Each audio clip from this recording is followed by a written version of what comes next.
Will Donald Trump be removed from the ballot by the Supreme Court of the United States? What will SCOTUS decide? Well, in this video, I'm going to provide my legal analysis because, well, let's just put it this way. I went to my boy LegalEagle with my Glizzy sweater, and I'm like, there it is. The Supreme Court will decide Trump's fate. There it is. There is the video. We're going to learn his perspective on the Colorado case from. But boy, I was sorely disappointed.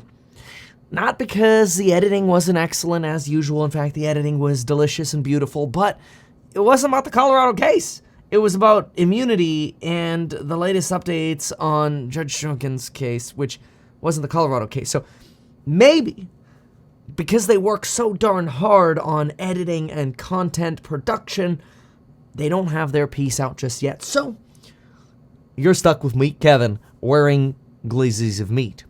And in this video, we are going to refer to the 3 decisions that HouseHack outlines that the Supreme Court will face, and the conclusion of what this could potentially mean for Donald Trump.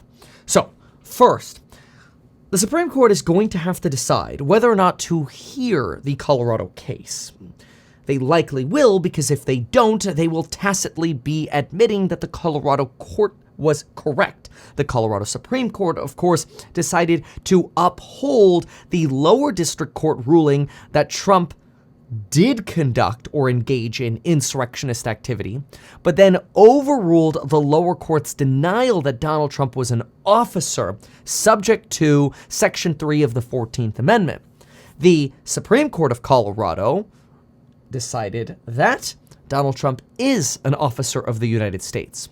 And so clearly we believe that SCOTUS, the United States Supreme Court, will end up hearing the case of Donald Trump and whether or not he will be on the ballot. And so what I was curious about is, what are they going to face? What kind of legal research will they face? And in my opinion, here's a good little preview of something that they're going to have to decide on.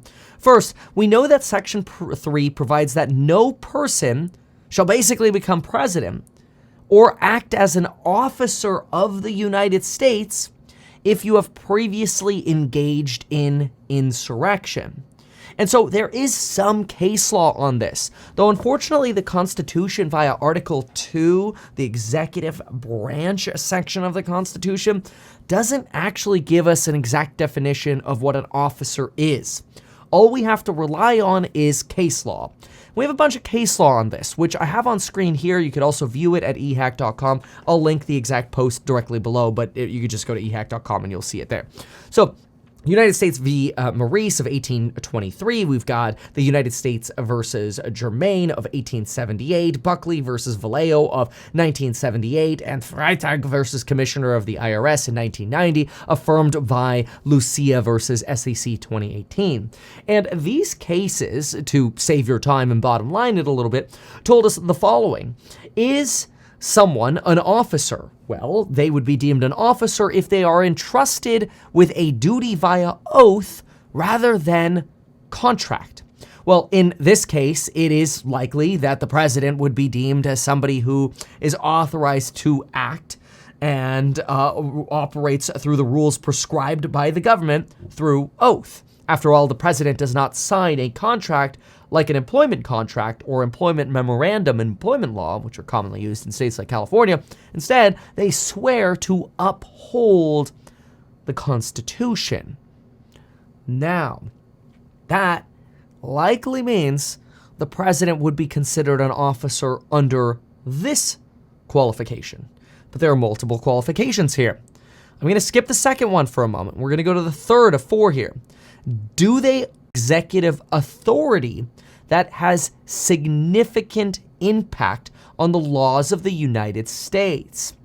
Or is the officer's behavior or are the officer's behaviors or actions simply investigative and informative?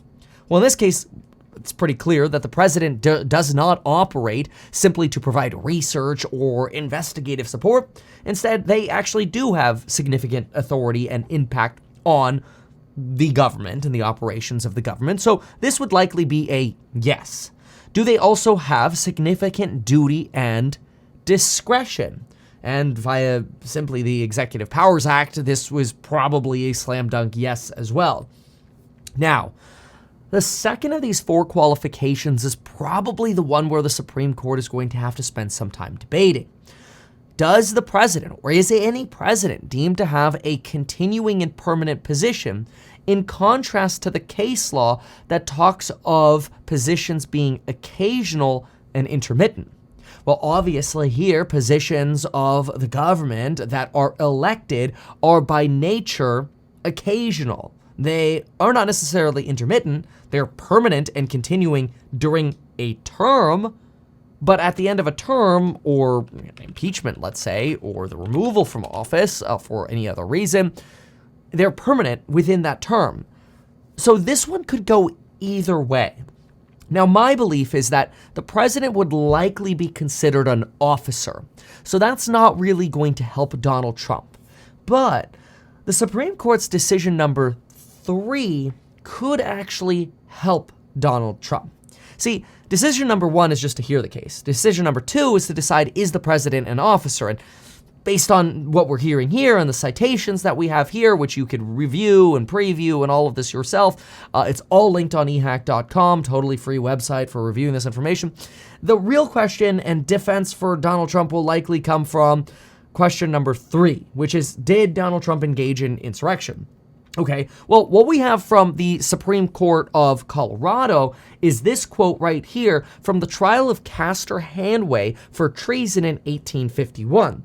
The Supreme Court in Colorado decided to simply quote that it is not necessary to prove the individual accused was directly, essentially involved in the violence. Basically, you don't even have to be present in treason to be found guilty of treason. You simply have to have some kind of knowledge or aiding in the furnishing of carrying out of an insurrection by others to be guilty of treason. Basically, they go as far as saying that in treason, there are no accessories to a crime. Everybody who is involved in treason is a traitor and treasonous. Okay, that is the snippet that the Supreme Court of Colorado used against Donald Trump. But wait a second. There are 922 pages of archives on this 1851 case, including literal transcripts of the case. And listen to some items at the bottom of this case law. At the bottom, specifically on page 921, you're going to find, in order to have a conviction of the crime of treason, the defendant must have intended to levy war against the United States, or the overt acts have been committed by himself and others in pursuance of such conspiracy or pre-concert for that purpose. Okay, that's a whole mouthful. In fact, you could see this piece right here. I linked it. It's called What is Treason? And if you just click on it, you'll literally get the whole 922 pages, and you could flip through the intended to act or intended to levy war section here. But here, as you can see, in order to a conviction of the crime of treason, it's kind of wordy, right? But this is where we see it here. Basically, the defendant must have intended to levy war against the United States. All right, well, that is potentially a very easy out for the United States Supreme Court to say, well, we don't think Donald Trump intended to levy war. Maybe that's what it came across as to some people, but we don't believe he intended to. Therefore, Donald Trump remains on the ballot. That's what I believe the Supreme Court will say. Let me rephrase that very, very clearly. I believe that the Supreme Court will say Donald Trump's name on the ballot will remain, so that way the people can decide whether or not to vote for Donald Trump or not, and he can stand as a person for Americans to decide, do they want to vote for him or not? I believe that will happen because the Supreme Court will look at the same case that the Colorado Supreme Court said or used as a citation, except the Supreme Court of the United States will scroll a little bit further and say, whoa, wait a minute. We don't actually believe that Donald Trump intended to levy war against the United States. See, The context or case law goes even further and says the levying of war against the United States is not necessarily to be judged by the number of troops, but there must actually be conspiracy to resist by force. How are you going to argue that Donald Trump had the conspiracy to, by force or through the intimidation of numbers, conduct insurrection, to overthrow the government, or to nullify some law of the United States? Well, of course, those who do not want to see Donald Trump win will say, well, Donald Trump tried to nullify the certification of the election. Correct. But did Donald Trump commit conspiracy to nullify the certification of the election? Did he intend to levy war against the United States? That is going to be the big question. Now, I think that's probably Donald Trump's best defense. I don't think Donald Trump's best defense is saying, hey, we weren't fighting with intimidation by numbers or force of arms, because all you have to do is show all of the weapons the Secret Service confiscated for Donald Trump's rally, and then all the tens of thousands of people who were outside of the Secret Service screened event that also potentially had weapons that were later found on the ground or through arrests at the Capitol. Donald Trump can obviously make the argument like, hey, I said peacefully protest, but this is probably not going to be a strong argument for the Trump side. I think those are weak, and I don't think the Supreme Court here wants to come across as weak. I think the best defense for Donald Trump is the simplest. Did Donald Trump, or did he not, intend to levy war against the United States? I believe the easiest out for the Supreme Court to allow voters to decide Donald Trump's fate is simply saying, look, not only do we not think Donald Trump intended to levy war against the United States, but we actually believe that Donald Trump was fighting for the United States rather than against the United States, or that he believes that, right? Remember the actual case law, what it says right here. It says that the defendant must have intended to levy war against the United States. But a supporter of Donald Trump could easily argue Donald Trump did not believe he was fighting against the United States. He actually believed he was fighting for the United States. That one word could make Donald Trump stay on the ballot. That one word. His belief that he was fighting for the United States versus against the United States. And again, this is the same exact case law that the Colorado Supreme Court kind of cherry-picked their choice on. Now, in fairness, the Colorado Supreme Court does try to address this.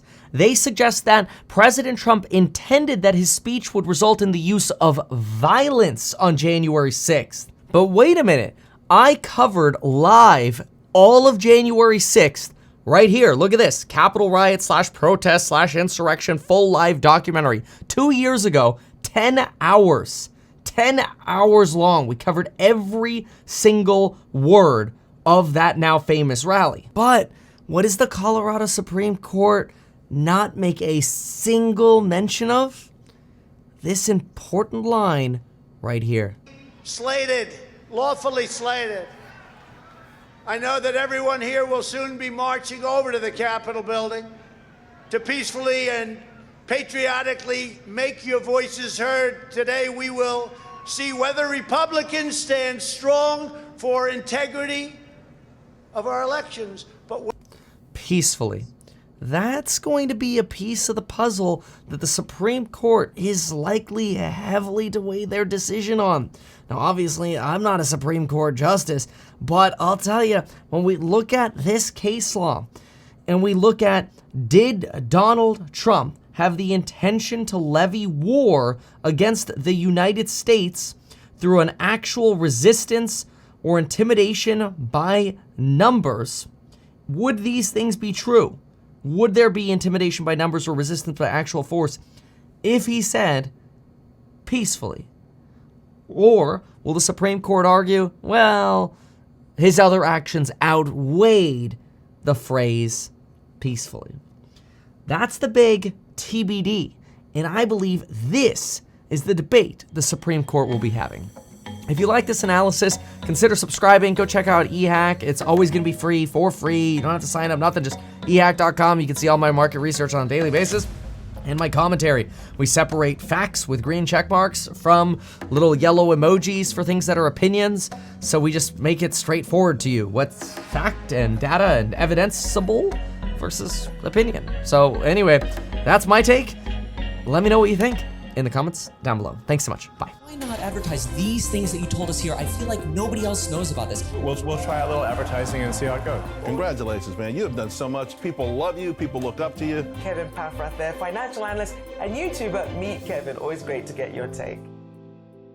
Even though I'm a licensed financial advisor, real estate broker, and becoming a stockbroker, this video is neither personalized financial advice nor real estate advice for you. It is not tax, legal, or otherwise personalized advice tailored to you. This video provides generalized perspective, information, and commentary. Any third-party content I show should not be deemed endorsed by me. This video is not and shall never be deemed reasonably sufficient information for the purpose of evaluating a security or investment decision. Any links or promoted products are either paid affiliations or products or services which we may benefit from.